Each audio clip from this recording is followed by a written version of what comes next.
দুনিয়া বুঝা সহজ, আখেরাত বুঝা, আখেরাতর বাস্তবতা বুঝা কঠিন। দুনিয়ার বাস্তবতা বুঝা বড় সহজ, দুনিয়া বাস্তবে অর্জন করা অতি কঠিন, আখেরাত বাস্তবে অর্জন করা অতি সহজ। সুবহানাল্লাহ বলেন। আমি একটা উদাহরণ দেই, দুনিয়া বুঝা কত সহজ। দুনিয়া সাথে আছে, চোখ দিয়ে দেখা যায়, একজনে বাড়ি বানাইছে, ঘর বানাইছে, বিল্ডিং বানাইছে, অনেক কিছু করছে, গাড়ি কিনছে। মাঝে মাঝে তো আমাদের বড় বড় লোক আছে, ওদের এক একটা গাড়ি 1 লাখ, 1,70,00,000 লাখ, 2,80,00,000 এই ধরনের বড় বড় গাড়িও দেখি এবং শুনি।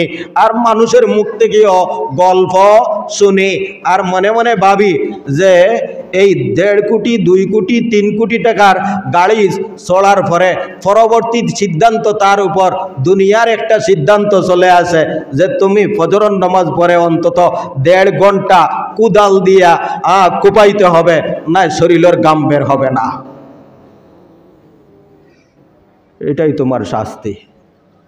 এটা কোনটা? এইটা শাস্তি। তবে আমরা মজা বুঝি বড় সহজে। গাড়ি দৌড়াইলাম, বাড়ি দৌড়াইলাম, আমি উন্নত হইলাম, চেয়ারম্যান হইলাম, মেম্বার হইলাম, প্রতিনিধি হইলাম, সব মানুষ আমাকে বারবার বারবার স্যার স্যার বলে ডাকে। আমি ফুলতে ফুলতে 3 নম্বর ফেরাউনের বাবা হয়ে গেলাম। এই কারণে দুনিয়ার অনেক মানুষ কল্পনা করে, হযরত আশরাফ আলী থানভী রহমতুল্লাহ আলাইহি তার আজীব ওয়াকিয়ার মধ্যে একটা ঘটনা, সলিমউদ্দিন নামের এক ব্যক্তির এক ঘটনা উল্লেখ করেছেন। ওই ব্যক্তি ডিমের একজন ফেরিওয়ালা ছিল। ডিম বুঝেন তো আপনারা? এখন তো গাড়ি দিয়ে বড় বড় ডিমের গাড়ি নিয়ে আসেন। ফেরিওয়ালায় ডিম নিয়ে এক জায়গা থেকে আর এক জায়গায় স্থানান্তরিত করত। তখন এই ডিমের খাঁচা তার মাথায় যাইতেছে আর কল্পনা করতেছে, আজকের ডিম এখানে সার্ভিস দিয়া পাইব তৎকালের 2 আনা। কয় আনা? 2 আনা। মনে করেন বাংলাদেশি টাকায় 200 টাকা। এখন ওই ব্যক্তি হিসাব করছে 200 টাকা যদি আজকে পাই, আজকের যদি 3টা ফেরি দিতে পারি তাহলে 3 দুগুণা 600 টাকা। এই 600 টাকা যদি আমার এক মাসে কত হবে? ডেইলি 600 হলে মাসে কয় হাজার? 18,000। মাসে যদি আমার 18,000 হয়ে যায় তাহলে এই মাসে আমি একটা খাসি কিনবো। আমার জীবন পরিচালনা করিয়া যা উদ্ধৃত থাকবে একটা খাসি কিনবো। এই মাসের টাকা দিয়ে যখন খাসি কিনবো, পরে আরো 18,000, আরো 18,000, আরো 18,000, এই সবগুলা থেকে সঞ্চয় করিয়া আর আমার এই খাসি তাও বড় হবে, 3,000 টাকার খাসি 6,000 টাকা হবে। সবটা মিলাইয়া আমি বিরাট একটা গরু কিনবো।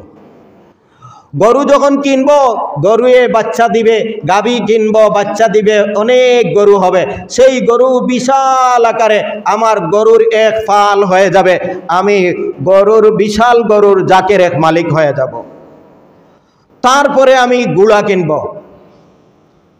গরুও আছে, গুড়াও আছে, বাড়িও আছে, সব কিছু আছে। আর গুড়া কেনার পরে আমি গুড়া কিভাবে আমি চড়বো?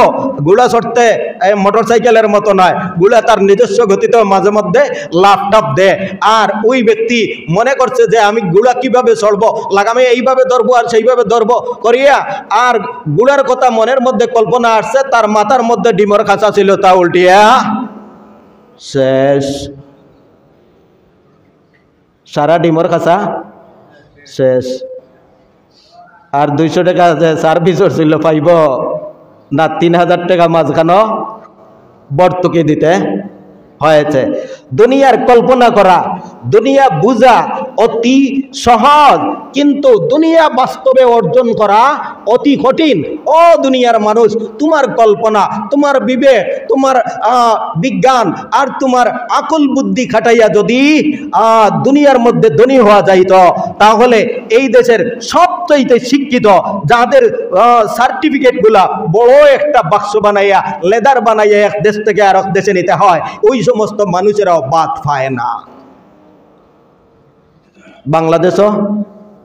বাংলাদেশও আরে আমি উদাহরণ দেই, যদিও এত আমি একটা কথা বুঝাইতে চাইলাম যে দুনিয়া আমরা বুঝতে বড় সহজ, কিন্তু দুনিয়া উপার্জন করা এত সহজ নয়, চরম সীমার কঠিন। এটা হলো নির্ধারিত ভাগ্যলিপি, যা আছে তাছাড়া কোনো মানুষ কৌশল, জ্ঞান, বুদ্ধি, শিক্ষা কোনো কিছু দিয়া ধন সম্পদের অধিকারী হতে পারবে না, রিজেকের মালিক হতে পারবে না। রিজেক যা আল্লাহ পাক রব্বুল আলামিন দান করেছেন তার চাইতে একটা দানাও 1000 কোটি টাকার মালিকও বেশি খাইতে পারবে না। কারণ এর আগে ডাক্তার ব্লক করে দেয়, তার আগে হার্ট ব্লক হয়ে যায়, তার আগে ব্রেন স্ট্রোক হয়ে যায়, অনেক কিছু হয়ে যায়। অর্থাৎ তোমার টেকায় তোমাকে রিজেক দেয় না। আজীবন মরণের আগ পর্যন্ত একজন লেবার, একজন মজুর, একজন মাটি কাটরা মাটি কাজ করে, তা মরণের আগ পর্যন্ত একবারে খাইতে খাইতে পেট ভরিয়া খাইয়া মরিয়া যায়। কিন্তু এইটাই যে 70 কোটি টাকার গাড়ি ব্যবহার করে, কিন্তু পেট ভরিয়া ভাত খাইতে পারে না। এই কারণে বলছি যে দুনিয়া বুঝা সহজ, দুনিয়া অর্জন করা অতি কঠিন। আখিরাত বুঝা কঠিন, কিন্তু আখিরাত অর্জন করা অতি সহজ। আখিরাত অর্জন করা, জোরে বলেন, সহজ। অর্জন করা, হাসিল করা বুঝা কঠিন, কারণ নগদ পাই না। এখন যে আমি আখিরাতে সওয়াব পাইব, এই অনেক মানুষের ইমানও ঠিক নাই, কি নাই? আখিরাতে যাইমু কোন দিন, পাইমু কোন দিন, হইব কোন দিন, এই ধরনের বিভ্রান্তিকর মনের মধ্যে অনেক প্রশ্ন আছে। একইনোর সাথে যেই ব্যক্তি দুনিয়ার জগতে একবার সুবহানাল্লাহ বলবে, রব্বুল আলামিন, আল্লাহ পাক রব্বুল আলামিন বলেন, আমি তার নেকি দিয়া আসমান ও জমিনের মধ্যবর্তী মহাশূন্যরে পরিপূর্ণ করে দিব। বুঝতে কঠিন, পাইতে কষ্ট লাগছে।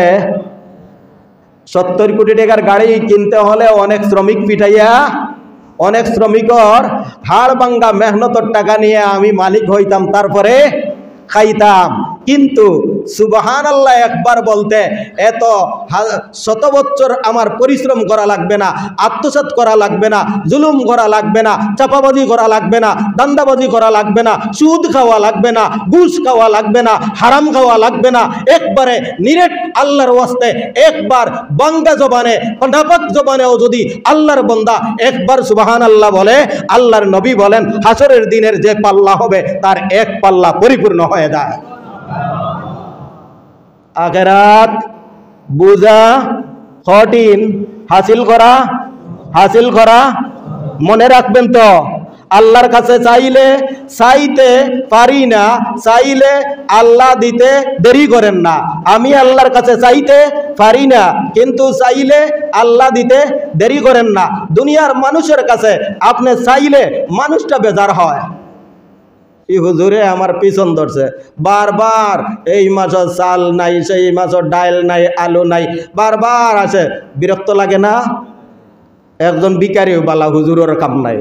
হুজুরের মাঝে মধ্যে মনে করে হয়তো দোয়াও দিবেন, কিন্তু ভিখারির কথা এইটা আর মনেও করে না। এই ভিখারি বারবার আমার কাছে আসে, মনে মনে বিরক্ত লাগে। আল্লাহর নবী বলেন, আল্লাহর কাছে না চাইলে আল্লাহ বেজার হয়, দুনিয়ার কাছে, দুনিয়ার মানুষের কাছে চাইলে দুনিয়ার মানুষটা বেজার হয়। আল্লাহর কাছে চাইলে আল্লাহ খুশি হন, আল্লাহর কাছে চাইলে বলেন, আল্লাহর কাছে চাইলে আল্লাহ খুশি হয়, আর মানুষের কাছে চাইলে মানুষ বেজার হয়।